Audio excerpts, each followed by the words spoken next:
வாழ்க வையகம், வாழ்க வளமுடன். வாழ்க்கை மலர்கள். நால்வோர் நற்சிந்தனை. மார்ச் 28. தலைப்பு மெய்விளக்கம். விஞ்ஞான அறிவு வளர்ச்சி பெற்றுவிட்டால் மாத்திரம் மனித வாழ்வு நிறைவு பெற்றுவிடாது. மெய்யறிவு இல்லாத விண்ணறிவும் புலனறிவும் தன்முனைப்பிலிருந்து மனிதனை விடுவித்து அறிவின் முழுமையையும் அமைதியையும் அளிக்க முடியாது. புலனறிவால் விரிந்து காணும் உலகம் சிந்தனையால் சுருங்கி காணுகிறது என்பது தெளிவு. இயற்கையின் முழு முதல் நிலையான பேராதார நிலையையும் அதையும் ஐயமின்றி உணரக்கூடிய அறிவையும் உணர்ந்து கொள்ளும் அறிவின் முழுமை பேறுதான் மெய்யறிவாகும்.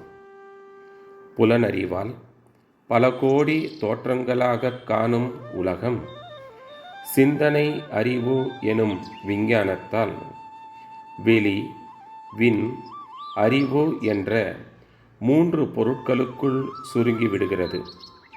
இவற்றில் வெளி விண் எனும் 2 பொருட்களுக்கிடையே உள்ள உறவும் இவ்விரண்டில் எது முந்தியது எது பிந்தியது என்ற விளக்கம் காணும்போது விண் என்பது இருப்பு நிலையாகிய வெளியின் நுண்ணியக்க சுழலலையே என்று உணரும்போது வெளி விண் இரண்டும் ஒன்றாகி விடுகிறது.